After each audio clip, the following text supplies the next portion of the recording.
Hi there. Can I talk to you a minute? Can I share something personal with you? September is National Suicide Prevention Month.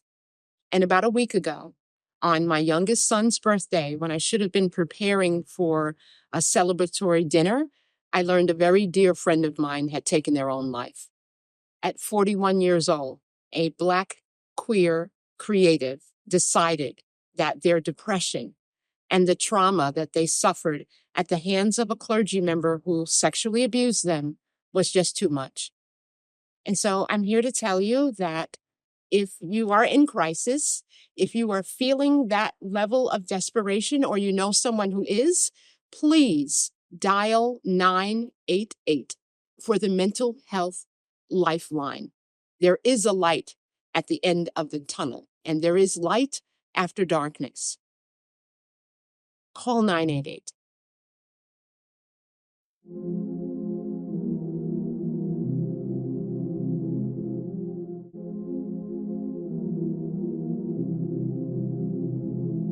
Langston Hughes spread the news of a mother's blues.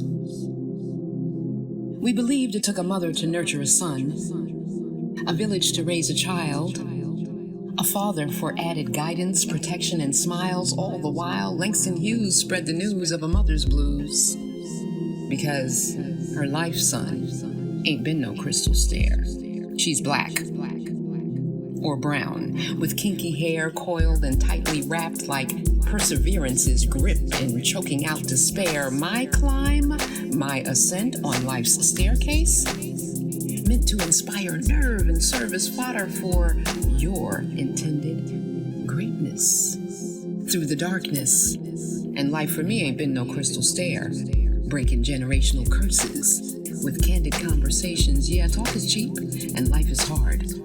But we kin folks, kin folks, kin folks, kin folks, kin folks, kin folks.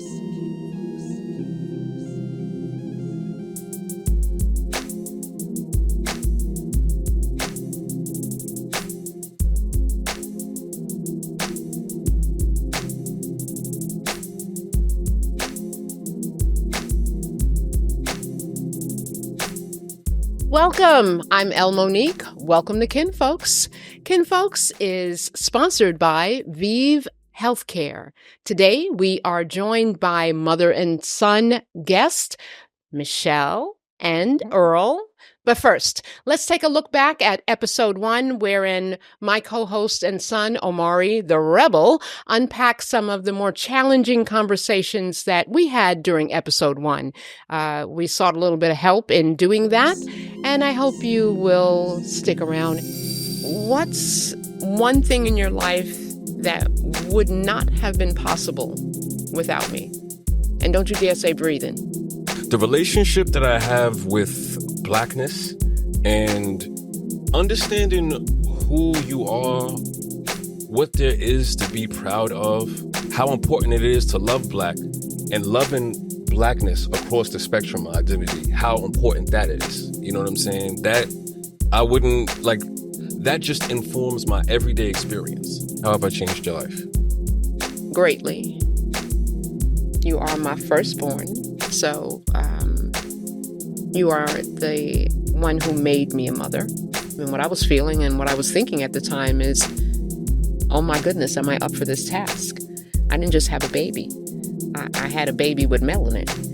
Not just a baby with melanin, a baby whose assigned sex at birth is male.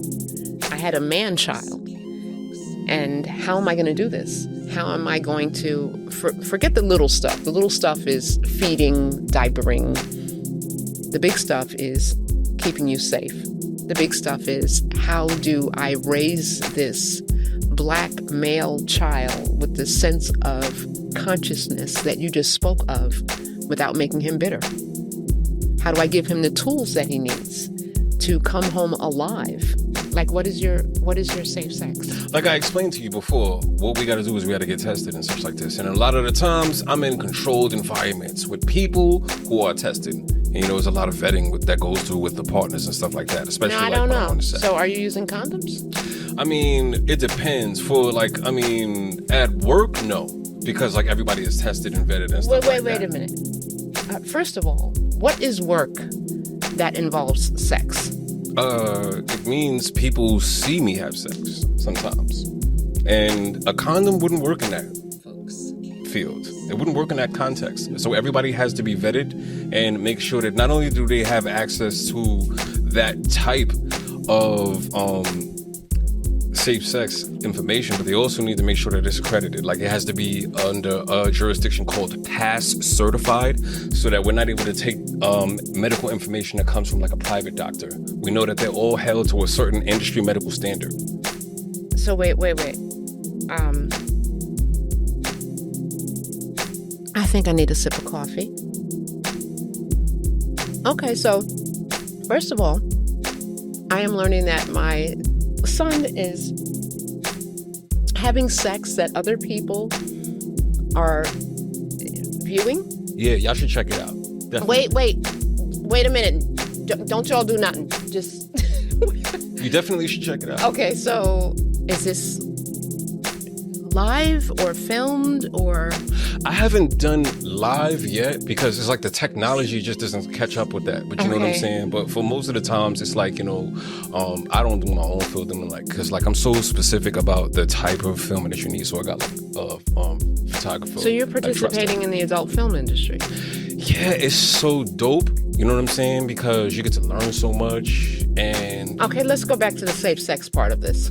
We happen to get this type of information first. When there's an outbreak about a new STI or something like that, because of what we're doing, we get that information first, and we also get more information about how to protect yourself and stuff like that. We, as in the adult film industry? Mm-hmm. Because like we are in much more positions where, one, we're getting tested more, and we're in a position where we have to have that conversation about testing much more regularly. Like, people who are not in the industry, how often do they go, hey, listen, when's the last time you get tested? This is a regular conversation that we have, and we know where to go and get tested. I know where to get tested for free, and also from doing this so many times, we get to guide other people in how they can easily, or some effective ways to communicate with your partner to ask them. When it comes to mothers and sons, and mothers having those difficult conversations with their sons, do you think it's possible for a mom to put herself aside, to not personalize, and be able to, in a healthy way, have those discussions? Absolutely. With work, anything is possible, right? So we first have to identify the fact that we're thinking about what we think, but it's not us. It's about that other person. So removing ourselves from, oh, well, I feel this. It's not about you. It's about your son telling you about his sex or his sex health or whatever it is, but it's not about you. And you don't even understand what that's like. So it's like, how can we make judgment or have judgment on something that we don't truly understand? Well, hello there. Welcome, everyone. This is Kinfolk, and I am Elle Monique, your co-host, joined by... What's going on? It's Omari The Rebel. How y'all feeling? That's my baby, y'all. And we're also joined by Lotus Lane, who is here to assist us in unpacking some of our, I'll say, challenging, resonating moments from episode 1. Lotus is a mommy herself, adult film star, sex worker advocate, and intimacy coordinator. So she knows a lot about assisting people in navigating difficult conversations, helping them to become more comfortable, more transparent in a space that is safe and respectful. Hey, Lotus. Hi, how are you both? Thank you for having me. How you feeling? I'm doing good. I'm doing good. You look good. Thank you. You too. Thank you. I love the Thank you. background and how it works with your outfit. Yeah, you know what I mean? They try to give us a little bit of color. You know what I mean? Staying on thing. Very visually stimulating. Appreciate you. So let's dive right in.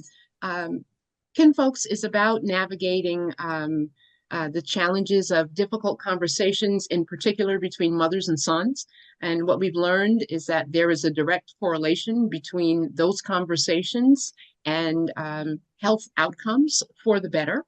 We've learned that when specifically Black and brown mommies have these conversations with their sons as it applies to sexual health and wellness.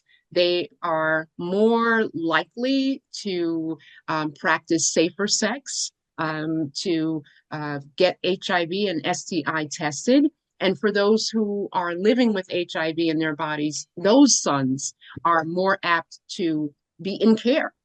And the upside of that is becoming undetectable and not passing on the HIV virus.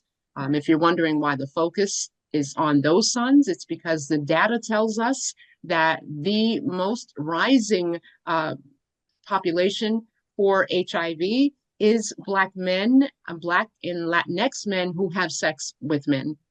Black folks are 13% of the US population and about 65% of new HIV cases.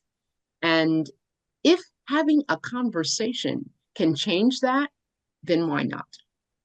So, not easy. I'm going to candidly tell you, episode 1 was a little challenging for me. My co-host, my son, dropped a couple of bombs that I was not necessarily prepared for.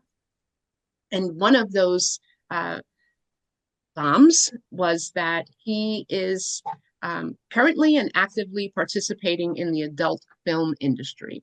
I don't remember ever hearing that before. And honestly, I am still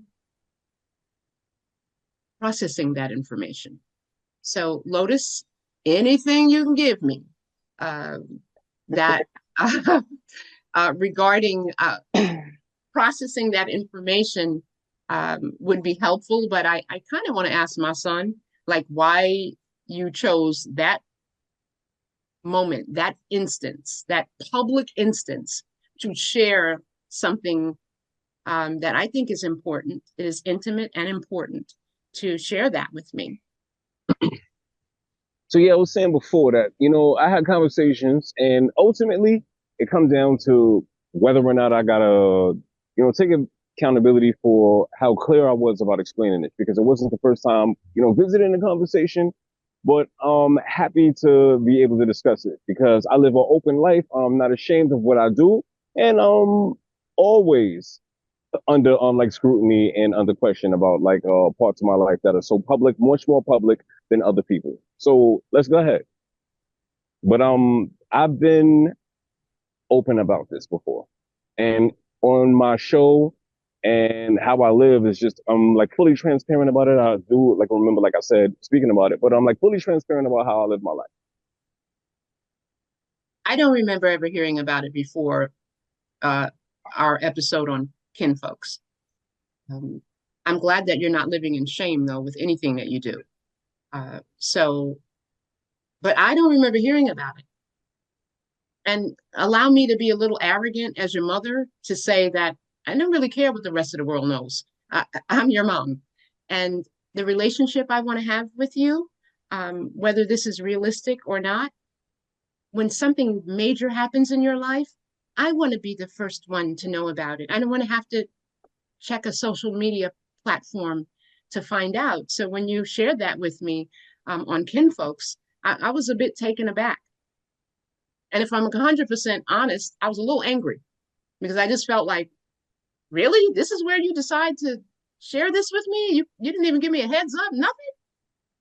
Well, I mean, a lot of times people got to recognize that when it comes down to sharing information and such, people make a lot of the conversation. Like if I were in your shoes, I'd be making what the person wants to share about me so much. Like, you know what I'm saying? It's when they are ready and sharing on their terms and stuff like that. That's one of the things I got to think about, like how they feel and when they're ready to do that and such. And when we talk about kinfolks and destigmatizing conversation, I saw the Breakfast Club and they were going back and forth about whether or not when there's legislation in California, they were debating whether or not it should be okay to disclose if the child goes by different pronouns in the school. So Charlemagne and DJ Envy were on the phone talking about, hey, yo, how would you feel if they kept that information from you or if they didn't tell you if they were gay or identifying as something else and such and such. And this man who called into the radio made an excellent point. He said, how would you feel if you knew that the reason that they didn't share that with you was because they didn't feel comfortable? You know what I'm saying? They didn't want to share that with you. I talked to Eric, father, a member of the LGBTQ community who is a parent, and he spoke to this dynamic in conversation. He's spoke towards the element of having, like, trust. You know what I mean? So trust is really what guides some of the foundation for where people are going to want to share. I want to respond to That's that, and true. I would like Lotus to chime in. I understand that. I may be wrong here, but I think a certain level of narcissism comes with being a parent. My only real job as a parent, so far as I'm concerned, is to love you, keep you safe, and provide a level of guidance so that the day that I am not here, you are able to thrive independently. The narcissism I'm speaking of is related to that. If anything happens to any of my children that puts me in a position to have to do some introspection and wonder, well, wait a minute, did I protect them? Did I guide them? Were they safe? I am going to think about my child, but I'm also going to think about what I did or didn't do that impacted them. That's what I mean when I say the level of narcissism. If you're hurt and you're in my care, I'm going to tend to your wound, but I am going to look at me. What could I have done differently so that you weren't hurt? Lotus, please chime in. Anything you want to add? Oh, so many things. Let me think. Thank you for inviting me in on this conversation specifically, yes. first of all. Thank you for joining us. But let me see. Let me try and go to the beginning. I guess thinking of Omari and like when he chose to disclose the information that he did and how it caught you off guard. First of all, he's very lucky. Many of us don't get the option of choosing when to let our parents know that we're in the adult industry. Most of the times it's shown to them without our consent, without our knowledge, behind our backs for malicious reasons. People get blackmailed because of it. So Omari's very lucky that he was able to tell you that on his own. And I think it's also a testament to how much trust he does have for you as a mother, that he was willing to share that with you openly, maybe trusting that you wouldn't have like a horrible reaction, but maybe trusting in the fact that you raised the kind of person to know that he could trust you with that information publicly. And also it's something that I would invite you to like think differently and reframe, instead of like, what did I do wrong? And like your narcissism that you spoke to at the end, your parental narcissism. I think that just shows like the way that you raised him to be rebellious in this world of so much conformity, and to still find success in that rebellion, and to still be able to share that with you openly and not box you out or hide it from you. Talk your talk, Lotus. And as far as what you were saying, thank you. Parents in California not knowing nicknames or whatever, and not feeling comfortable, like the children not feeling comfortable letting the parent know or whatever. I am one of those parents in California. I do have a kid that's trans that changed their name, and I had to find out through the school and everything, and it was different. But I think a lot of their fear came from the fact that they were expecting a reaction that they maybe saw from media, social media, what they expect parents to react to, maybe what parents are expecting themselves to have a reaction of, and to have these questions of self.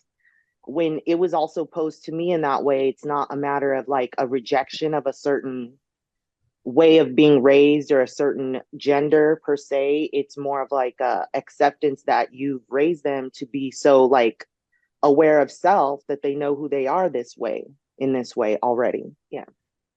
What I was explaining in the previous episode is that when we have the practice of being able to have that conversation, being able to keep in mind, how other people are feeling, keep in mind a little bit of self-awareness about, just how, uncommon or how common or uncommon it may be. It leads to like much more practice, and it also leads to the conversation becoming more normalized. So that's how we get into it. Yeah. And it's so stigmatized just to even have those conversations in the outside world, that's what I think the kind of stigma comes from, because they think we're behaving the way they behave, sneaky, private, like doing things without asking or knowing. And the truth of the matter is, it makes us more open. It makes us more able to have difficult conversations like, oh, what are you into? What will you do? What won't you do? And you could giggle about it at first, but things that people can't even bring themselves to say is just an everyday conversation for people in the sex industry. Yeah. So And I think once we get past those barriers, other conversations in life that are kind of difficult, it just becomes like, all right, let's just face this, I'm in sexual health and wellness. I am a native New Yorker, but what I do occurs in the Southeast. I technically live, I guess, on the tip of the Bible Belt right now, and mentalities are different from the North to the South. There was a time where, with all the talk about anti-stigma, a manager actually showed me how to hand out condoms at a LGBT pride parade. On the low. Yes. You gotta be on the low. And I just, you know what I'm talking about, Lotus? Like you're gonna go buy a dime bag back in the 90s and shit. Yeah. Like, hey, I just thought, watch out, man. Had Watch to out. be sneaky. Yeah, and for me, Which you're not reinforces the stigma. normalizing. You're reinforcing. Yeah, exactly. And that's what I'm that saying. It needs to be hidden.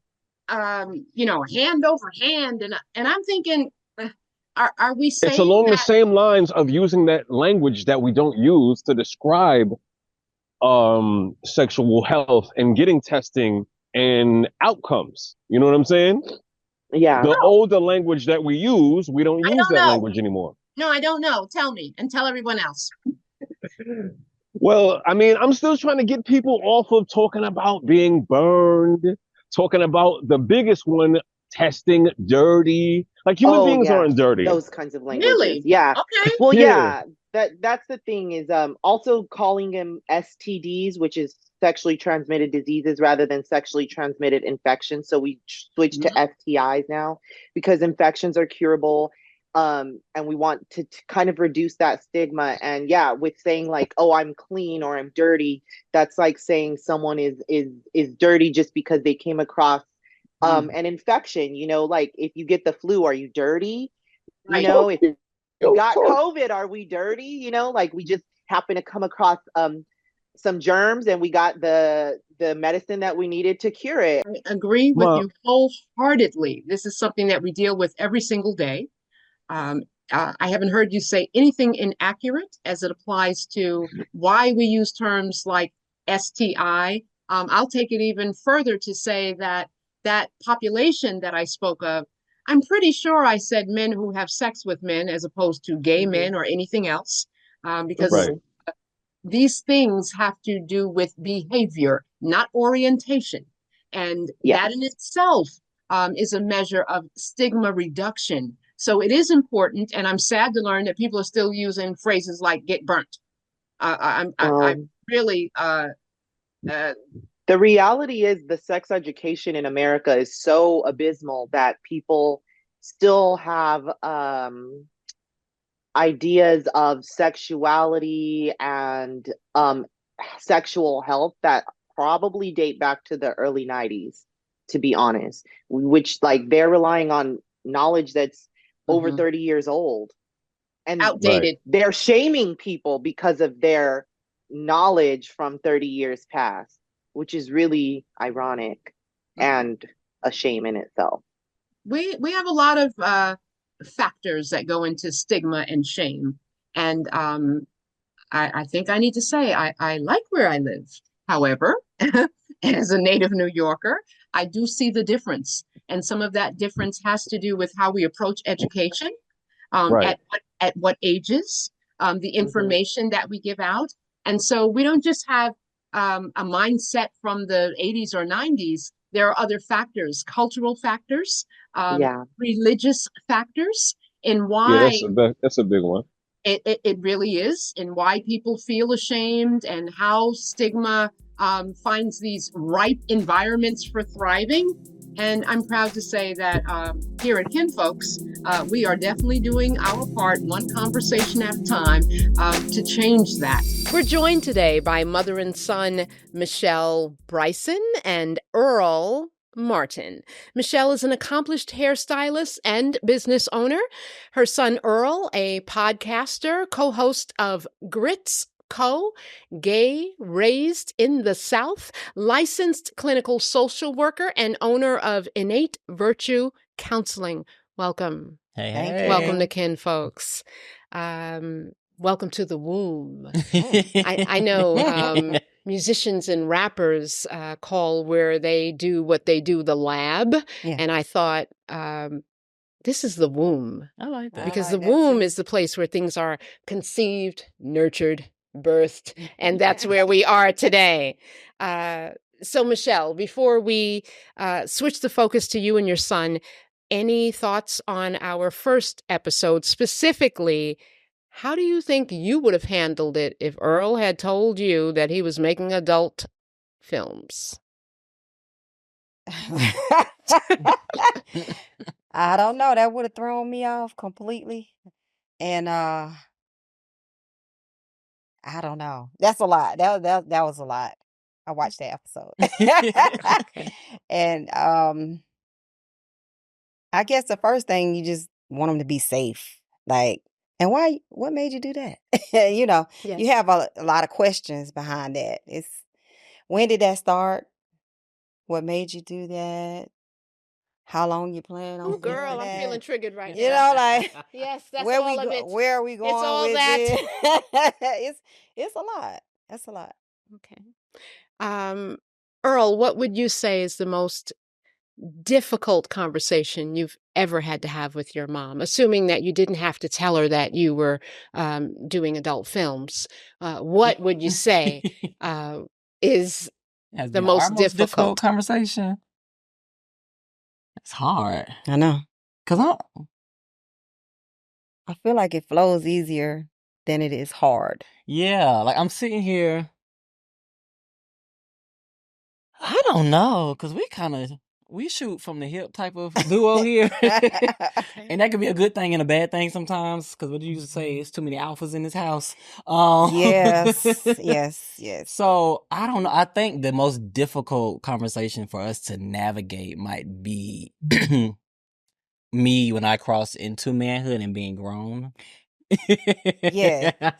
And like navigating the space of I'm your child, but like I'm an adult child now versus Okay. I am your baby child. So like navigating it, I think was difficult for us. I think that was the hardest. Yeah. And I don't even think that was multiple conversations. So Yes. Okay. no. Yeah. This one always, I'm grown, I'm your child. but I'm grown. You know, I can't wait to be grown. He was that. I can't wait to be grown. I mean, you named me Earl. Yeah, I know. That's a grown man name. That's an And the old man nickname name. was man. And the nickname was man. So The man child. Yeah. Oh, yes. So I think that was the toughest. yeah. I totally Overall. get that. Have dealt with that with both my sons. So Yeah. I totally get that. Michelle, I want to ask you, at the beginning of this episode, I mentioned, speaking of this house, I mentioned a phrase. Finish it if you know it. What goes on in this house stays in his house. But But it doesn't. Okay. And I agree. And not just because we're on Kin Folks talking about it, Yeah. or on any other podcast discussing it, but I agree because I know that that type of lingo, that type of language, forces and creates secrets. Yep. It does. It's not healthy for us. So I want you to be a little vulnerable and tell our guests, is there any messaging? Were there any rules or ideas that you gave to Earl as a child or a very young man that you wished you hadn't? That's a good question. You said any rules? Any rules, any language, like the what goes on in this house? Is there anything that you've ever said to him, maybe passed on to you? We do the best we can do with what we have. And it's often because that's what we've been given. So a lot of us, you were able to finish the phrase. I So was. you've heard it before. Yeah. You know, it is something that is deeply ensconced, dare I say, in Black and brown communities. Yeah. And I heard your response to it. So I also know you know how harmful it can be. Is there anything when you think of rearing Earl that you wished you hadn't told him? Any phrase, any ideology that you sit back now as a mom and in introspection think, maybe that wasn't the best thing to tell him? I don't know. That's a good question. But I may have to ask Earl the question. Ask what him. he feels that Ask I've him. said. Because, you know, as parents, we think we know we're not doing it all right. But we think Yes, we do. we're doing it right. But to also speak on that, because Earl would not keep what was going on in the house. That's why I said. So he was telling the business. He was telling the business, y'all. Telling the business to my Telling mama. the business. I mean, this is my grandma. Like, why do you need to tell everything? You know. So that's why I say that. But I think I would have to ask him as an adult, what does he think that I've ever put in place or said that he think was wrong now as an adult, being that he's an adult now. Because I still think that I did it all right. But I know I didn't. Because I was feeling my way and I'm still feeling my way. Any messaging, Earl? I won't even say it's wrong. I think it just adds an extra layer of pressure. I think me being Black and a male, one of the first things I know you always taught to me as a kid is you have 2 strikes against you. And I don't think that's wrong messaging. I think it can just create a lot of pressures to excel in a way. Is that what I did? And Okay, and that was the point of us saying that, because you almost have to be better 20 times. Oh, for better. Sure.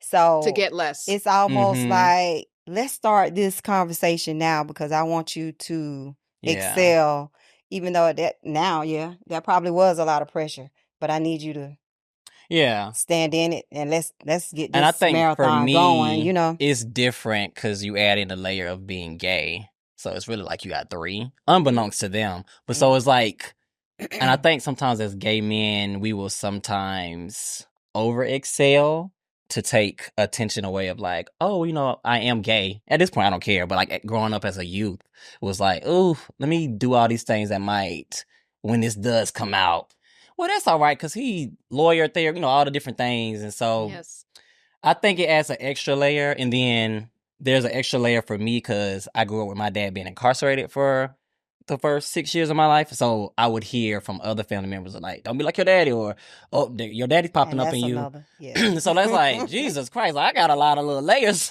of having to exceed. So I think that can add some pressures. Yeah.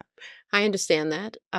Someone once asked me how I would handle one of my sons telling me that they were gay. And they assumed that I would just be fine with it. And I said, no, I wouldn't. And they were shocked. And my response was based on what you said, Michelle. I said, you know what? My sons are man children. They are Black men. They're Black, and they're going to grow up to be Black men. Why would I choose to put anything on my child that I know would make their lives difficult? They already have 2 strikes against them. That is literally what I told the person. And I still feel as though, knowing that orientation is not a choice, but if you could, I don't think there's any mom worth their salt that would ever choose anything for their child that they know is going to make their life harder. Would I support my children? Hell yeah, 100%. They could come to me and tell me that they're changing pronouns, that they are gay, that they are they, whatever it is. I would support them in that. Do I want to see them have a more difficult life? No. And so again, we do the best that we can with what we have. Mm-hmm. And you're doing fabulously, Earl. Thank you, Michelle. Okay, so I have a question for you both.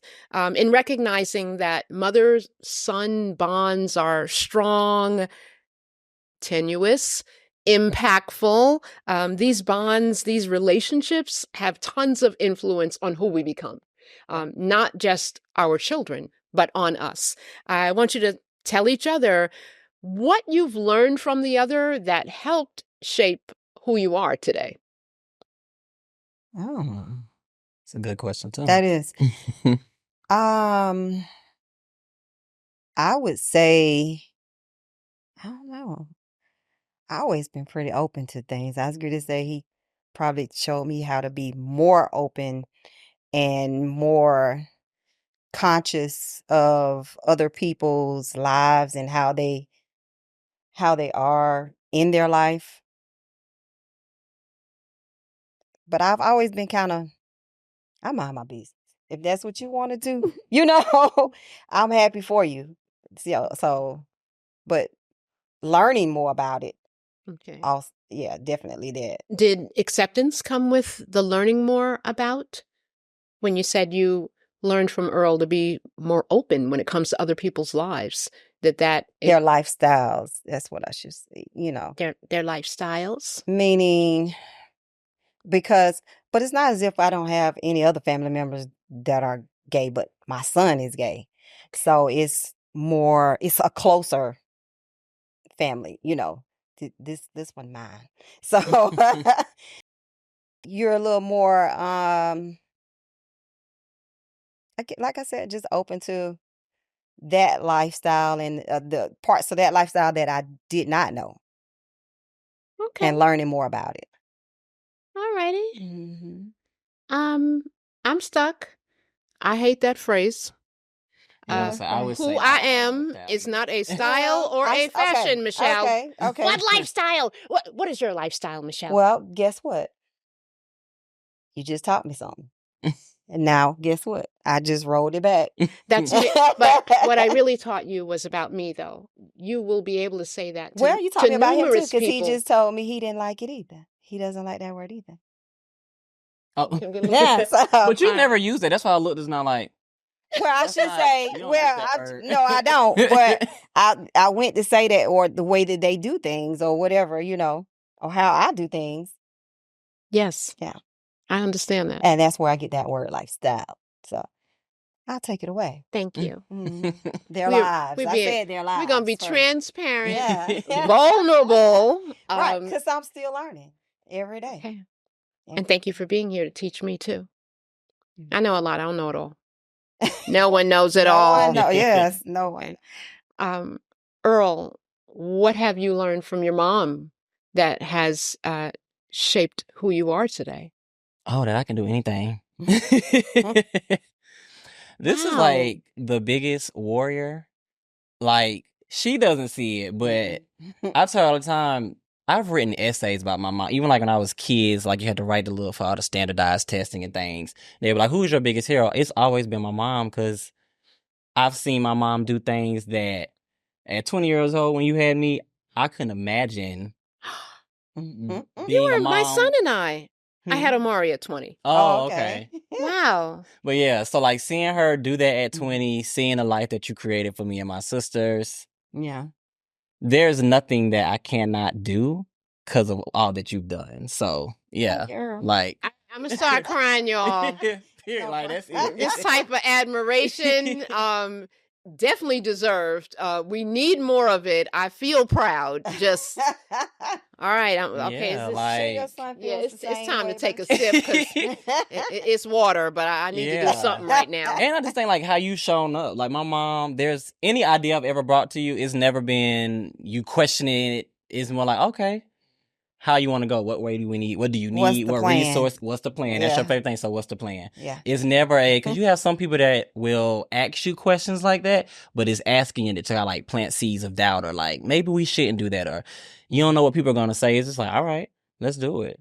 Yeah. So yeah, I see courage. Michelle is right about the tell all the business part about you. Because I yeah. really feel like you're in my head and in my life right now, and you know we filming. But okay, I'm working. Well, what did you Always, say? I'm an ever evolving being, y'all. Because I'm pretty sure that at least one of my children would say that there are times where I've done that to them, where I've asked questions that probably made them feel as though I didn't wholeheartedly support what it was that they were doing. Was never my goal. But hearing you articulate it this way makes me think that I got to do better, y'all. Okay. And mind you, she says I'm the child that tell the business, but I'm the child that sees everything, and I have a lot of questions. Yes. Okay. So I'm the one. I'm a social worker. I've been like that since I was a child. If I see something All that's the like odd questions. to me, I'm going to ask questions. Okay. I like All to the call questions. things to the table. So let's call identity to the table. Okay. What types of discussions have you had about identity?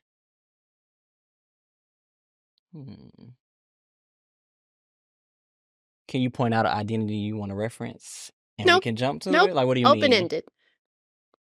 Anything you can think of that resulted in a conversation between the two of you over identity.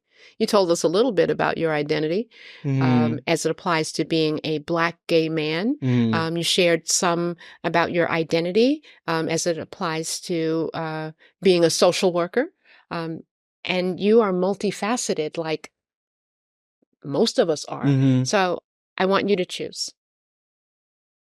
You just want me to just come out and say, you know, well, like, I mean, we've had. did you tell her you were gay, Earl? How'd that go? Oh yeah. Well, You know, Oh, that's where you going. that's well, I'm like, which identity? Because Yeah. we've had, you know, y'all call me militant. So growing up, we've had so many identities around being Black, Yes. even around being gay. But I always tell her, my coming in or inviting you in to my coming out, that was so. I always say it was so boring. And I say it that way because she was sleepy. She wasn't feeling well, so she had just took medicine. I didn't know. And so when we went to go tell her, my sister was there.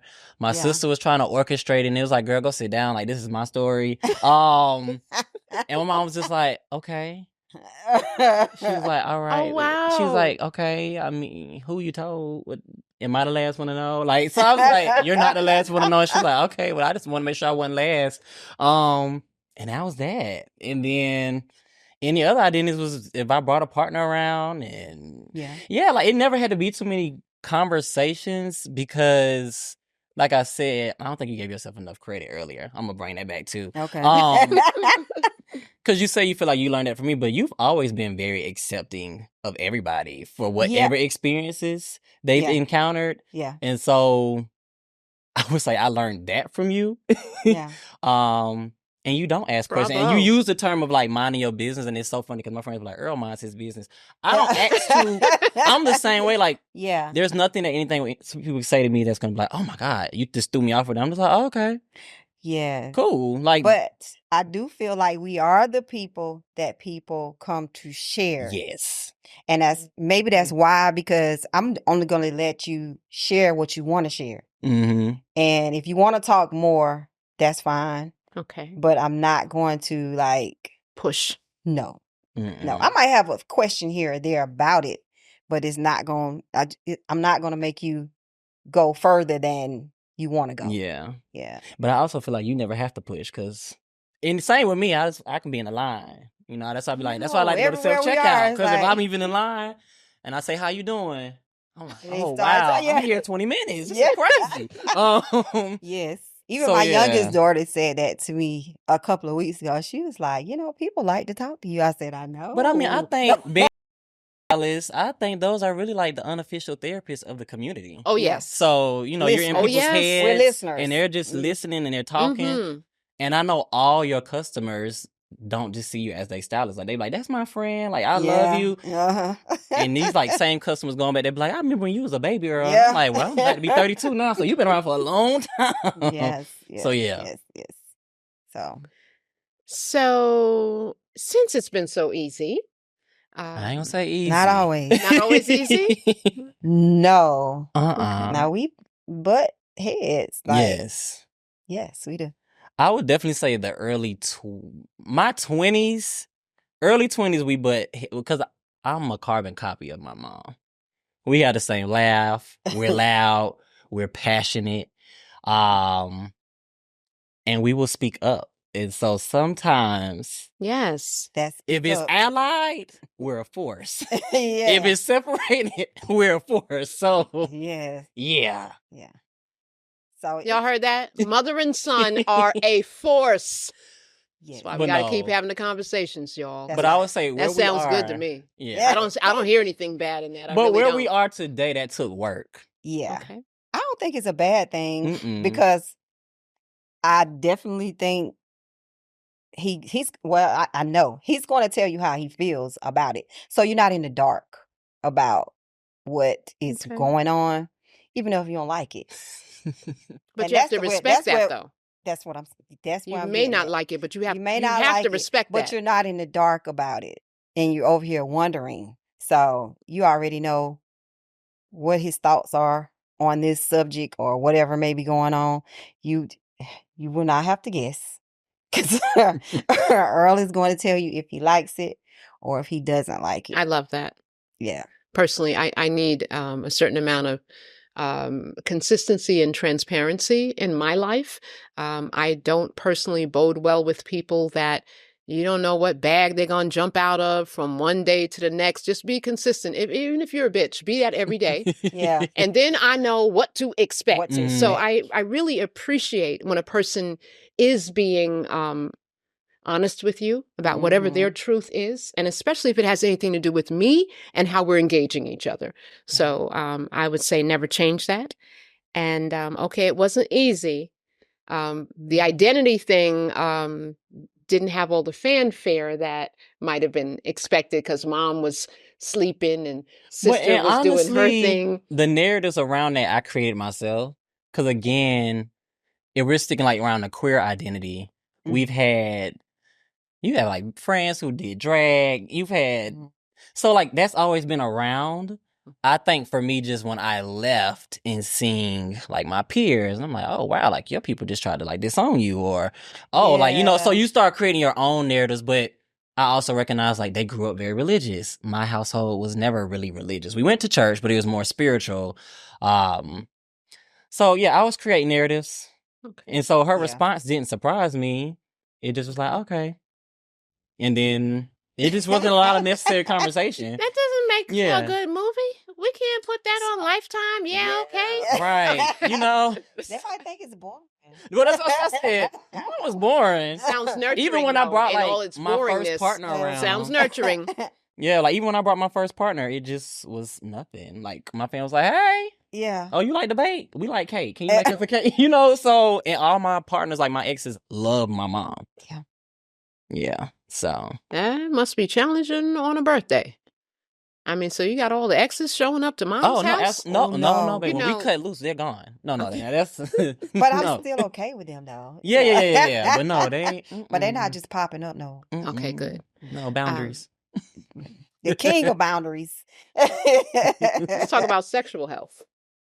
Okay, so we talked a little bit about orientation and what that was like. What have you learned from each other as it applies to sexual health? Earl, what do you remember at the youngest age you can recall your mom discussing with you having to do with sexual health? And I'm going to say that that's pretty broad. That Yeah. could be body autonomy. That could be conversations around HIV and STIs. Mhm. That could be what is appropriate according to the culture and the mores in your home. Mhm. What do you remember your mom telling you about sexual health? What types of conversations? I think more conversations is about around boundaries of your body, like Okay. who can touch you, even around like bathing and things like that. But around like, we gonna laugh, but we did not really have conversations about sexual health of like of starting to have sex. It was more protect yourself. Yes, and No, that's a conversation. you don't need to don't have no babies. That was always what you say, because you would say it's hard. You was like, I'm a teen mom. It's hard. Don't do it. I Yeah. remember with me and my older sister, that was be Yes. the conversations. But Wait a minute. Did you know you were gay when she was telling you this?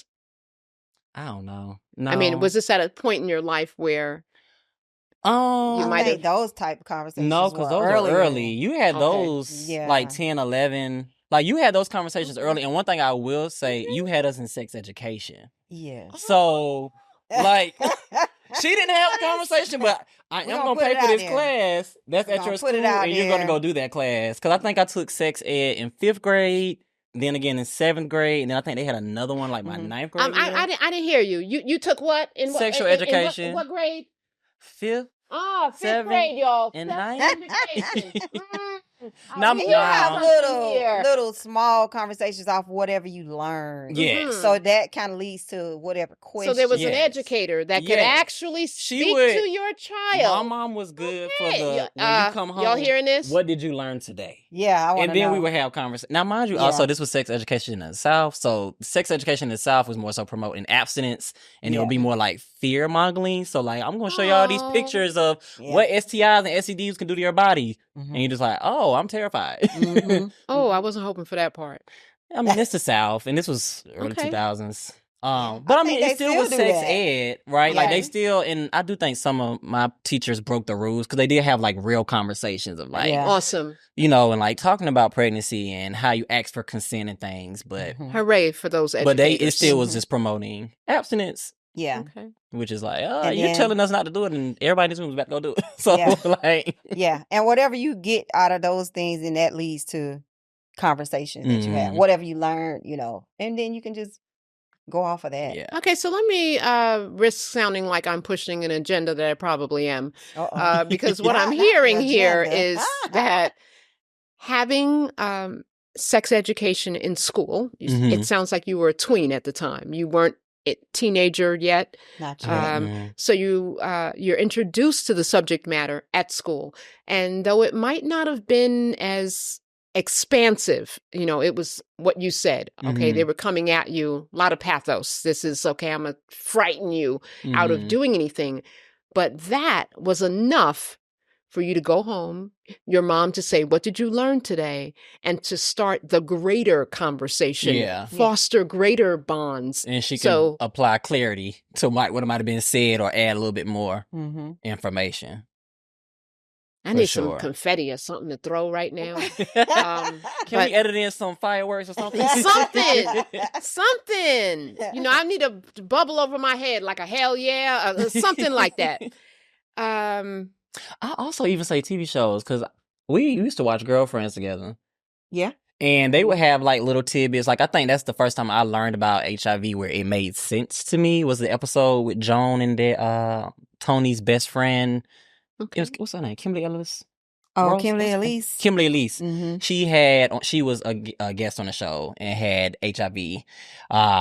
And I think we had some conversations around that too because I was like, well, what is that? And so, Mm-hmm. yeah, it would pop up. Yeah, because you were young when that came on. Yeah. Yeah.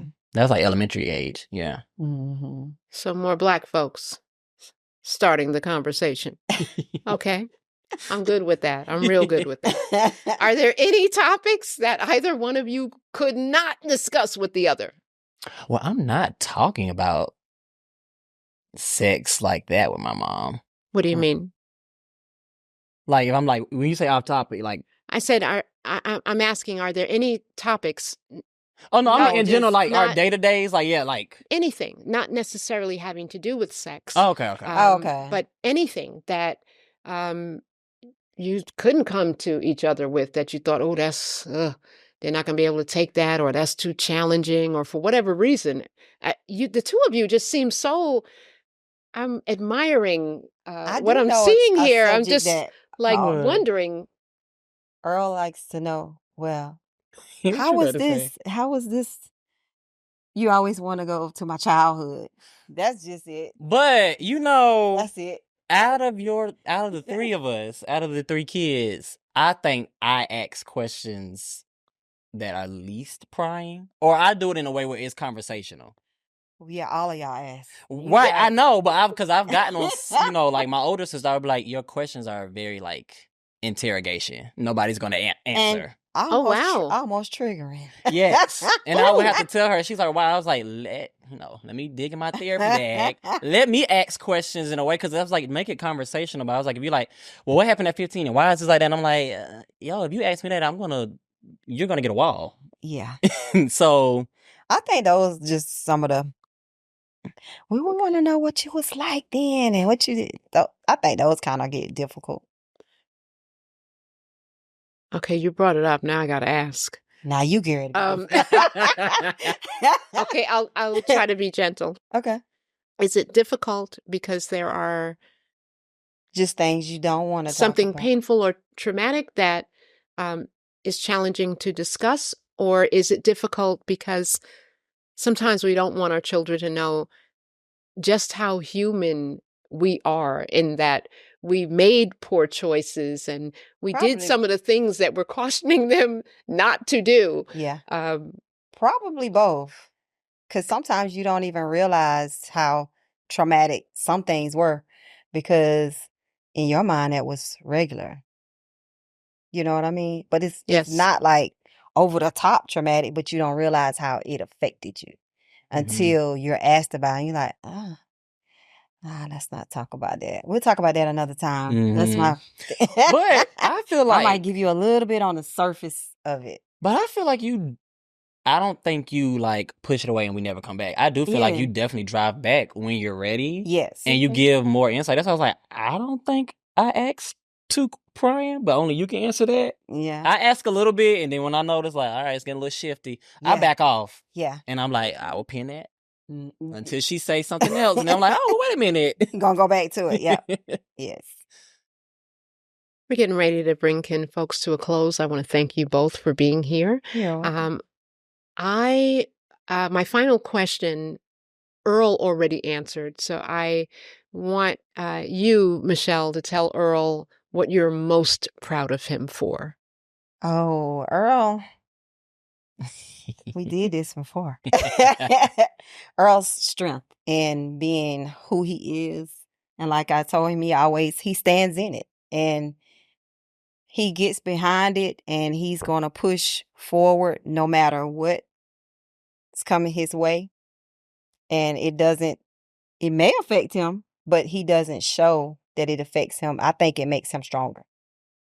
So, How do you feel knowing you birthed such greatness? I feel good. All right. I feel good about that. So yeah, I'm super proud of him with just how he moves in life.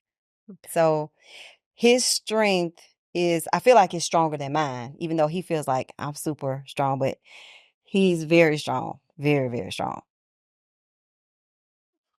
And I'm proud of that. Even though, he's successful in his life, in his career, is his character and his morals as well. I think that's my biggest thing with my kids, who you become, not just how you work, how much money you make, but the person that you are. Are you a good person? Because you have plenty of people with much money. Well, they're horrible human beings. Raggedy. You're right. Yeah. But he's a good person. Overall, he's a very good person. And if he's on your team, you're getting 100%. You'll get 100%. And I like that.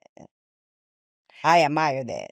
With that, we have a new segment where at the end of every Kin Folks, somewhere around the time where I'm reminding you that we're on YouTube, Spotify, Instagram, Facebook. Yes, follow us, subscribe. We cannot continue to do this if we don't have your support. So, Kin Folks Podcast on YouTube, Kin.folks on IG.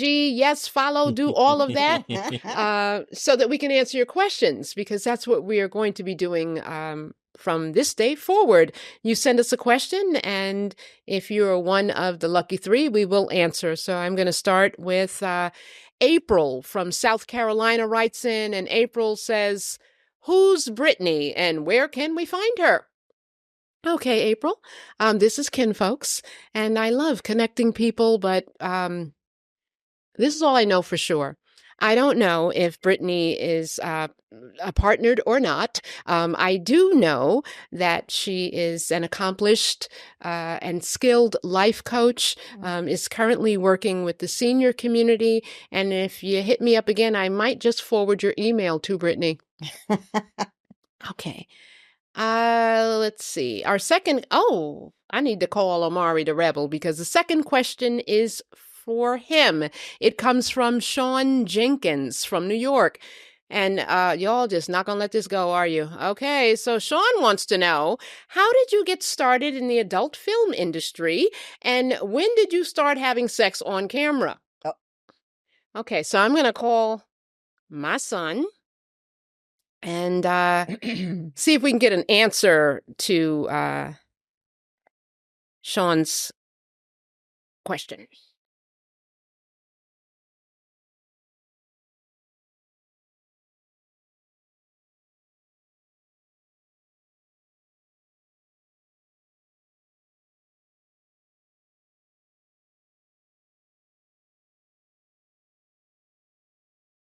Whew. Am I going to be saved by the unanswered bell? Okay. Well, sorry about that, Sean. Can't seem to get in touch with Omari right now. If he calls me back, I will answer. Our last question is from Wisdom. Wisdom is from Ohio, and Wisdom asks, what would you have, this one is for me, and Wisdom is asking, what would you have done differently after filming the first episode? Oh, Lordy. Okay, what can I say on camera? In all honesty, I would not have approached the first episode or the project with so many preconceived notions. When you're doing something like this, I think many people have in mind what they want to create, present, what they want everyone to see.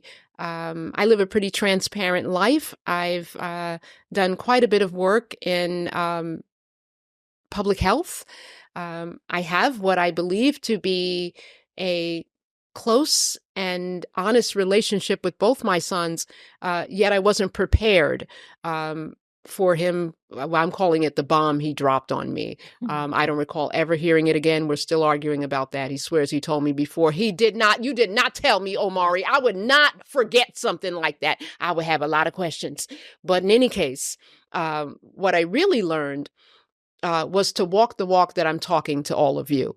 I said it's going to be challenging. I said it would be vulnerable. I said it would be powerful. So I'm leaning into that. I am leaning into all of that. And I hope that's okay, because it's hard for me to be anything other than authentic. This is Kinfolk. We love you. Let the conversation begin. Asada Nairobi, I love you, baby.